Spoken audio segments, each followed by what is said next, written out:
जाने कितना उसका आपने खर्च किया होगा। एक माँ को तो यही सब विचार आते रहता है और सोचती हूँ एक साल के अंदर इतना परिवर्तन उस गाँव में कैसे हो गया और लोगों में इस कदर जागृति आ गई है कि हमें सत्य को पाना चाहिए। सत्य को पाना सब चाहते, सबका विचार यही है कि हम सत्य को प्राप्त करें, क्योंकि बगैर सत्य की ये जीवन का कोई अर्थ नहीं। अंधेरे में हम जो भी टटोलते हैं, देखते हैं, उसमें भ्रांति में ही इंसान पड़ जाता है। और यह कलयुग की विशेषता है कि कलयुग में लोग भ्रांति में आ जाते, उनके अंदर किसी चीज पर श्रद्धा नहीं बैठती, क्योंकि अजीब और गरीब लोग परमात्मा का नाम लेकर के बड़ी बड़ी बातें करके, धार्मिक बातें करके लोगों को भुलावे में डालते हैं। तो फिर सत्य क्या है और कैसे जाना जाए? लेकिन जो खोज रहे हैं वो इसमें मार खा जाता है। जो हृदय से खोज रहे हैं, श्रद्धा से खोज रहे हैं, वो पूरे बच्चे में आ जाते हैं। और इसीलिए अपने हरियाणा में मैंने कहा था कि जरूर शुरू करें। यहाँ के लोग सीधे सरल हैं और हो सकता है यहाँ भी गुरुओं का चक्कर चल पड़ा होगा। जहाँ पर सादगी होगी वही गुरु जरूर जाता है। और वो गुरु नहीं है, अगुरु। कोई कोई तो दुष्ट है, राक्षस, वो अपने को गुरु कहलाते हैं और सारा काम ऐसा करते हैं कि आपसे जितना कुछ ऐड सकते उतना ऐड है और आपकी कुंडली खराब कर, आपकी सारी दिशा भूल हो जाती। आप समझ ही नहीं सकते हैं कि क्या गलत काम है और क्या क्या सही काम है। अभी एक साहब थे, वो सब लोगों को मंत्र से कहते थे अच्छा, हीरे मोती कुछ कुछ और कभी कभी सोने की जंजीरें। अब बड़े लोगों को विश्वास होगा कि चलो हमें भी हीरे की जंजीर मिल जाएगी या हमें भी कुछ ऐसी चीज मिल जाएगी जो बड़ी मूल्यवान हो। और लोग इस बुलावे में जाते थे, अपने घरों में फोटो रखना, दुनिया भर की बातें उनके बारे में पढ़ी। लेकिन ये सब करिश्मा वो आप पे एक तरह से भूल डालकर, इसको मिसमनिज्म करते हैं, उस तरह से वो इंसान को मिसमराइज करते हैं। मिसमराइज करने के बाद में इंसान जो भी चीज देखता है वो देखता नहीं, जो जानना है वो जानता नहीं, और उसके बाद वो अपने जो जिसे देना है देते रहते। बहुत रईस लोगों को ये देते थे हीरे, पन्ने, कहीं कुछ। मैंने कहा आपको सोचना चाहिए कि ऐसे ये देने वाले हैं तो अपने देश का कल्याण करें, या तो आपको ऐसा भी सोचना चाहिए कि वो आपको क्यों दे रहे हैं, आपके पास तो सब कुछ है, आपके ड्राइवर को दें। लेकिन इन बातों का किसी पे कोई असर नहीं। अंत में एक बड़ा समारोह हुआ, उसमें 4 कैमरे लगाए ऊपर नीचे में। अब आप कैमरे को तो रिमेसराइज नहीं कर सकते, इंसान को तो कर सकते।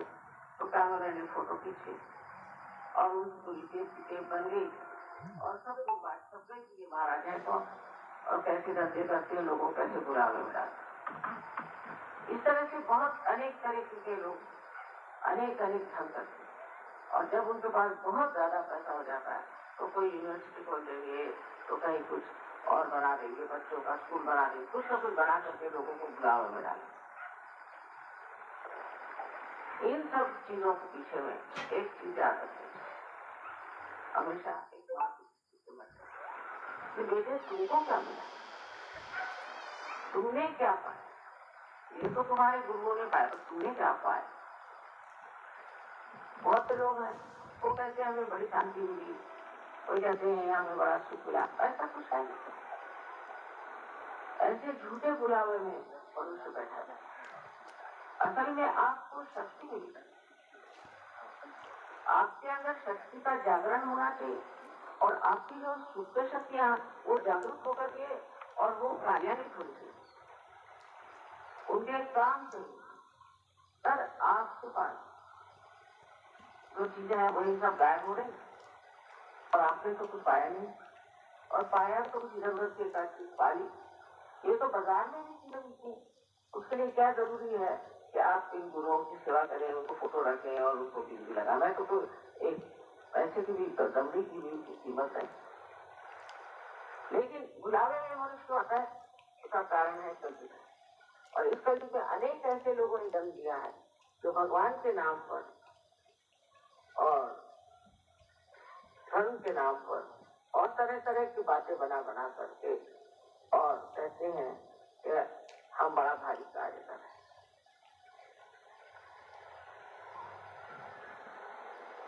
आपके सामने अभी उन्होंने बताया ही है कि हमारे अंदर चक्र कहते हैं और चक्रों की क्या स्थिति है और किस तरह से कुंडलिनी का जागरण होता है और उससे किस तरह हमारे सब चक्र जो है वो प्लावित होते हैं, और इसके अलावा इस तरह से उनमें प्रकाश आता है।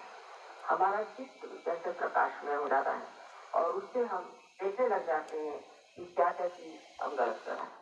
हम खुद ही अपने ही गुरु हो जाते हैं, हम खुद ही अपने को देखने लग जाते हैं और अपनी जो गतिविधियां हैं उसकी चालना हमारे समझ में तब आ जाता है कि देखो ये चीज हम कर रहे थे, ये हमें नाश की ओर ले जाती है, ये हमारा विनाश है।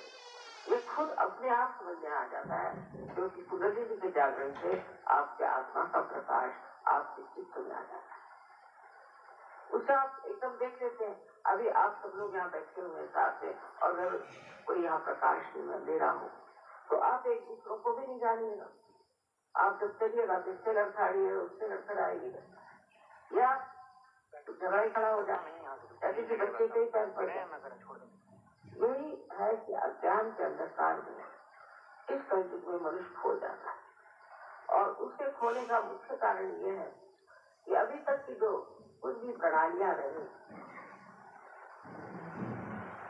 तो बात खड़े हो गए, तो उन्होंने अपने अपने तरीके से सब चीज चलाने शुरू कर दी। यही बात हर हमारे व्यवहार में आ गई, प्रांगण में आ गई।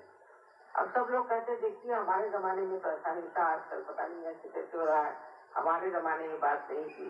क्योंकि उस जमाने में जो बातें होती थी उसके पीछे में लोगों में एक परमात्मा का भय, सत्य को तो नहीं पाया था और परमात्मा का भय था, और सोचते थे ये हमारे बाप दादाओं ने बताया कि गलत बात है, ये पाप है, तुमको ये नहीं करना।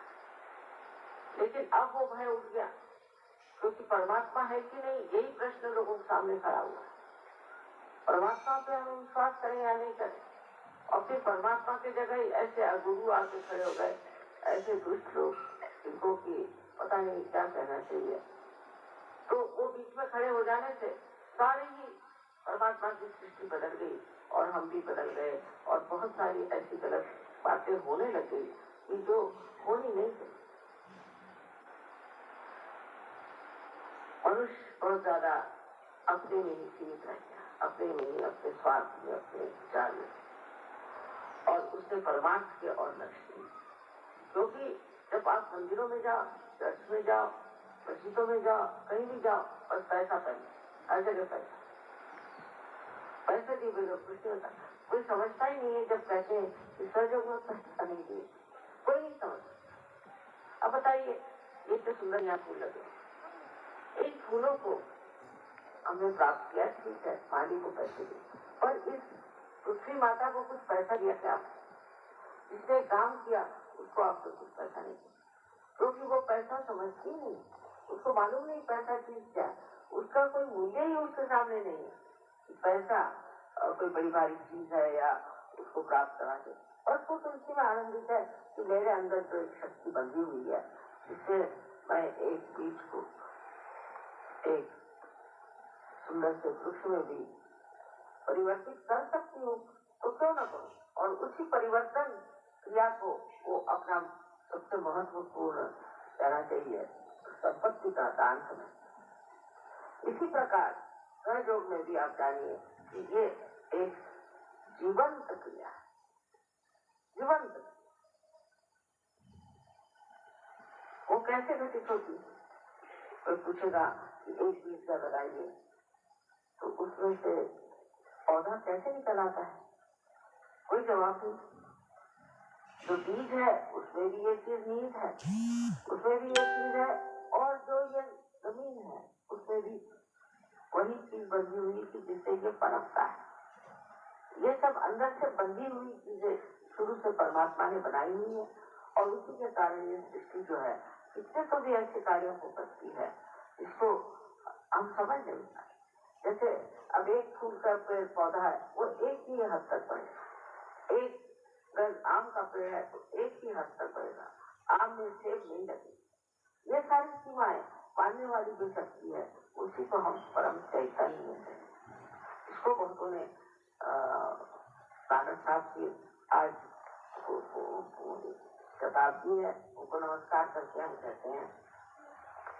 उन्होंने कितनी बार इस बात पर कहा, ये जीवंत क्रिया है, इसके लिए काहे जंगल में जाते, कहाँ जाते, तुम्हारे हृदय में बसे हुए उस परमात्मा को प्राप्त। उन्होंने खुद ही कहा सहज समाधि लागू। समाधि मानी ये जो उसी दशा हमारे चेतना की है वो सहज होती है। उसमें ये नहीं कि ये करो वो करो, कुछ भी करने की जरूरत अपने आप। और आज का बड़ा भारी दिन है, कहते हैं कि इसका नाम गुरु राम था, और यहाँ पर नानक साहब के शताब्दी पर हमें आना पड़ा। ये बहुत बड़ी बात है। आज गुरुओं पे कहने की बात ऐसी आ गई है कि कहाँ वो लोग और कहाँ ये लोग अपनी बुद्धि चलाते और सोचना चाहिए। ईसा मसीह को 30 रुपए में बेच डाला गया, क्या उन्होंने किसी से रुपए इकट्ठे किए? ये लोग आपसे रुपए इकट्ठे करते हैं, बड़े बड़े महल बनवाते हैं, बड़े बड़े पता नहीं क्या क्या धंधे करते हैं, और ये रुपया इकट्ठा करने का धंधा कोई भी परमात्मा का मनुष्य नहीं करता, उसको नहीं समझना। जैसे ये पृथ्वी माता है उसी तरह से उसका हृदय होता है, वो सिर्फ देना ही जानता है। ऐसे समझ से अगर आप चले, क्योंकि इन्होंने पिछले साल मुझे बताया था, यहाँ बहुत से लोग किसी गुरु से बहुत प्रभावित थे, उन्होंने सब हमारे जितने भी एडवर्टीजमेंट लगाए थे वो सब उन्होंने फाटा थे, जितने फोटोग्राफ लगाते सब फाटा थे। मैंने कहा ठीक है, नेक्स्ट ईयर देखा। अब आंखें खोल लेती हो। कबीरदास जी ने कहा है, कैसे समझाऊं सब जगह अंधा, ऐसे कह के हार करके बैठे। वो लोग हार गए। उस वक्त वो किसी नहीं थी कि लोग सुने इस बात को, जाने कि पहले सत्य को प्राप्त। बहुत ही कम लोग थे, बहुत कम लोग, और उन लोगों की एक स्थिति उचित थी। जैसे नामदेव महाराष्ट्र के एक दर्जी थे, और उनकी एक विशेषता थी कि उनकी जो नौकरानी थी वो भी साधु। तो वो फिर पंजाब में आए, तो गुरु नानक साहब ने उनको पहचान ली, क्योंकि पहचान तो उन्हीं से हो सकती जो स्वयं पहुंचे हुए। इनको प्राप्त हुआ है परमात्मा का आशीर्वाद, जो आत्म साक्षात्कार, वही आत्म साक्षात्कार की पहचान। रामदेव एक बार एक गांव में गए, वहां पर एक कुम्हार, मैंने आते आते आपसे कुम्हारवाड़ी देखी तो मुझे उनकी याद आ गई। तो गोरा कुम्हार के एक कुम्हार थे, वो भी साधु थे। तो जब देखा उनके खड़े थे वहां, जा करके देखा कि वो अपनी पांव से मिट्टी को तोड़ रहे। उसको देखते ही साथ नामदेव एकदम हठात खड़े हो कहते हैं, मराठी में है कि निर्गुणाचार मिट्टी आलो सपना, माने निर्गुण को देखने आया था मैं, सब पहले हुए उस प्रकाश को, चैतन्य को देखने आया था, तो वो तो सगुण में तेरे अंदर खड़ा है। ऐसी पहचान एक संत की संतों की, ये पहचान एक असंत नहीं करता। इतनी बड़ी बात कहना दूसरे के लिए तुझे अंदर तो सारा सगुण में ही वो चैतन्य बराबर दिख रहा। और ये जो उनका कहना था वही बात आप देख सकते हैं कि नाना साहब ने उनको कितने इज्जत से अपने पास रखा। फिर वो पंजाबी और उनकी इतनी बड़ी किताब पंजाबी भाषा रामदेव जो कि महाराष्ट्र के थे, इतनी बड़ी किताब उन्होंने लिखी और इसमें वर्णन किया कि निराकार क्या होता। उस वक्त नाना साहब ने कहा कि अभी तो साकार की बात नहीं करो, निराकार की बात, क्योंकि साकार की बात करो तो लोग फिर लगे मूर्तियों को पूजना, ये करना वो करना, पर वो भी साकार की बात ही रहे। कहती हूँ अगर आप फूलों की बात करिए तो लोग फूल में अटक जाते हैं। अच्छा, और फूलों की बात मत करिए, शहद की बात करिए, क्योंकि आपको शहद को प्राप्त करना है, तो शहद की बात शुरू करिए तो शहद में आपको एक मधुकर होना चाहिए, आपको एक बीज होना चाहिए, जिससे कि आप में वो शक्ति आए कि आप उस शहद तक पहुंचे। ये बात उन्होंने सबने कही है, ये कोई मैं नई बात नहीं कह रही। तुकाराम थे, रामदास थे, आदि शंकराचार्य थे, या कोई भी आप सोचिए सबसे बड़े, तो मैं कहती हूँ 12वीं शताब्दी में तो ज्ञानेश्वर जी हो गए, उन्होंने भी साफ साफ कह दिया कि आत्म साक्षात्कार के बगैर आप ज्ञान को प्राप्त नहीं करें। गीता में भी उन्होंने सबसे पहले कहा ज्ञान को प्राप्त। अब ज्ञान को प्राप्त करो, मैंने लोगों ने पढ़ना लिखना शुरू कर दिया। पढ़ना लिखना तो कोई भी कर सकता, उससे कोई ज्ञानी तो नहीं होता। कभी तो देखा मैंने, ज्यादा जो लोग पढ़े लिखे होते हैं वो तो इस कदर घमंडी, इस कदर गुस्सैले और अपने को पता नहीं क्या समझने लग जाते। तभी कबीरदास जी ने कहा ना, पढ़ी पढ़ी पंडित मूर्ख भय, कि पढ़ करके वो सोचने लगते हमें बड़े विद्वान है, हम ही ने जैसे कोई गीता लिखी है, हम ही सब रामायण जानते हैं, हम ही सब कुरान जानते हैं।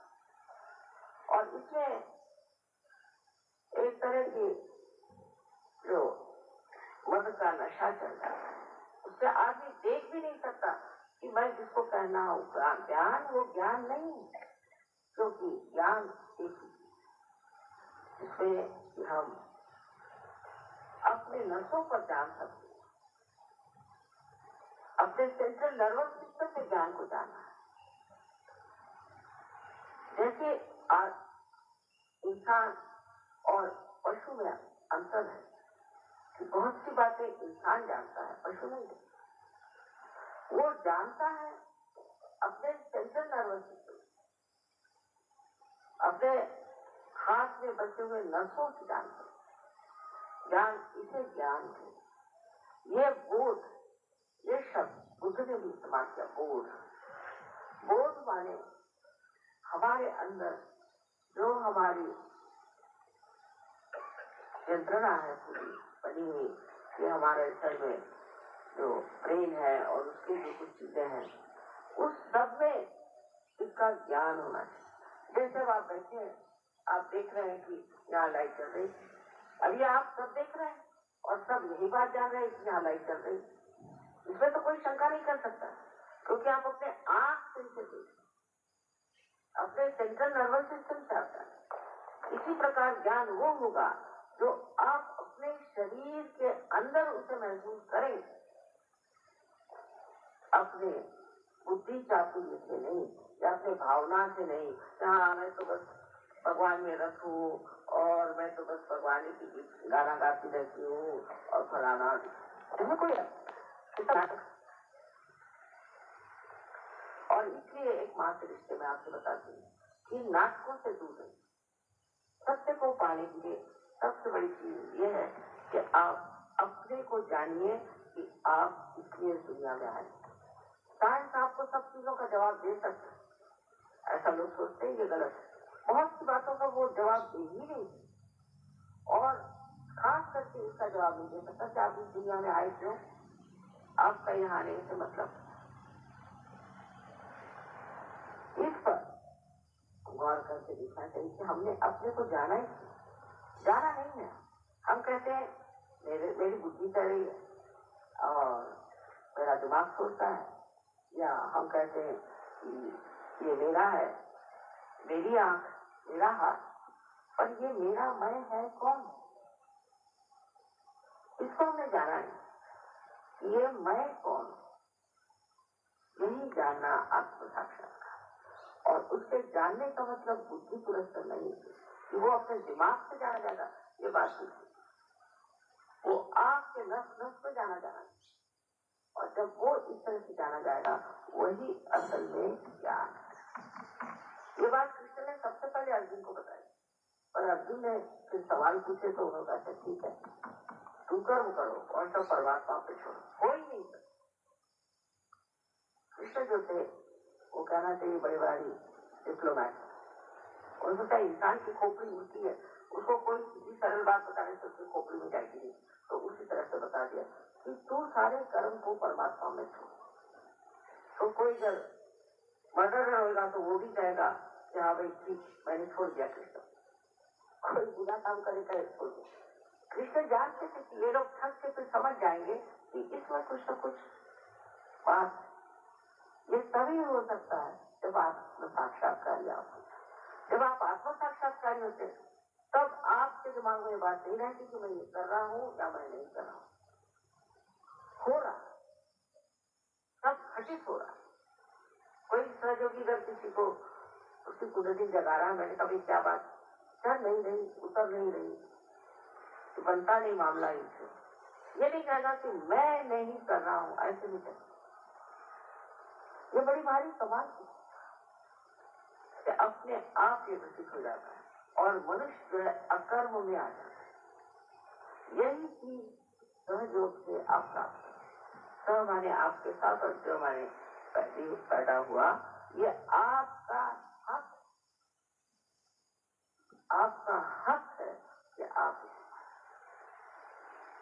उर्दू में बहुत से लोग धर्म को हक कहते हैं, उसका मतलब ये है कि धर्म है आपका हक। धर्म को पाना, धर्म के बारे में बातें करना नहीं। इधर एक ईसाई होगा, मुसलमान होगा, या सिख होगा, या किसी भी धर्म का हिंदू होगा, तो बातें तो धर्म की बहुत कर लेगा, लेकिन सारे कुकर्म सब कर सकते हैं। ये नहीं कि एक आदमी हिंदू है तो वो नहीं कर सकता, कि मुसलमान है तो नहीं कर सकता, सब कुकर्म कर सकते। इसका मतलब है उसमें धर्म नहीं, किसी धर्म में होने से उनसे धार्मिक नहीं है। धर्म अंदर से जागरूक होना है, और यही धर्म है, ये हक है। इस धर्म को अंदर जागरूक करना यह आपका हक, और ये जब जागरूक हो जाता तो मैं किसी से कुछ बात को मना नहीं करता। अच्छा चेष्ट बेटे एक बार अपनी कुंडली में जागरूक कर, फिर उसके प्रकाश में आप ही आप अपने को ठीक कर लेते, उसको कुछ करने की जरूरत नहीं। जो कुछ भी गलत चीजें अपने आप छूट जाती है और जो बढ़िया चीजें आप प्राप्त करते हैं, इसके इतने अनंत आशीर्वाद है कि सब लोग मुझे शिक्षा लिखते थे कि माँ हमारा तो ये चमत्कार हो गया, वो चमत्कार हो गया, करते करते बहुत शिक्षा। तो मैंने एक साथ के साथ अच्छा बेटे शिक्षा ले जाओ और इसमें से तुम कैसा समझो और लोगों से और भी कह दो, सब तुमको जितने भेजेंगे उनके चमत्कार। तो एक महीने में उन्होंने फोन किया मुझे कि माँ यहाँ तक तो आ गए मेरे पास। अब ये बताइए कि इसमें से कौन सी छापी जाए, कौन सी छापी जाए। मेरे पास तो बेटा समय नहीं है, लेकिन तुम ठीक समझो वो छापो। पहले हर एक कमाल की चीज, तो जिसको चमत्कार कहते हैं वो अनेक चमत्कार जीवन में हो सकते, और वो चमत्कार इतने विचित्र है कि कोई समझा ही नहीं सकता कैसे हुआ क्या। बाद में फिर ये समझ में आ जाता है कि हम परमात्मा के साम्राज्य में आ गए, और परमात्मा का साम्राज्य कोई ये हिंदुस्तान की गवर्नमेंट नहीं और न ही इंग्लैंड की गवर्नमेंट है। परमात्मा का साम्राज्य जो है वो बिल्कुल पूरी तरह से चुस्त है, बहुत कोई आप इसको सोचे और फौरन उसका असर करे। ये कमाल की चीज है। ये परम चैतन्य का जो दरबार है वो ऐसा है कि उसकी रचना ही कुछ इस तरह से बनी है कि कोई कुछ कह दे और वो चीज घटित हो जाए। वो धीरे धीरे धीरे धीरे इस तरह से बना देते कि आप तो हैरान होते कि हम कभी सोच भी नहीं रहते ऐसे होगा। ये कहां से, ये सब चीजें मैं जो कह रही हूँ उस पर आपको विश्वास नहीं करना है, क्योंकि ये तो अंधविश्वास हो जाएगा। अंधविश्वास से आप कुछ नहीं पाए। मैं इसलिए बता रही हूँ कि आप समझ लीजिए कि जिसे आपको प्राप्त करना है वो चीज है आपकी अपनी शक्ति और आपका अधिकार कि आप परमात्मा के साम्राज्य में बैठे, उनके दरबार में बैठे, उनके आप एक सिटीजन हो जाए। और फिर आप देखिए आपके इंतजामकार बैठे होंगे। और ये चीज होने के लिए ये जरूरी है कि पहले आपकी कुंडलिनी की जागृति हो,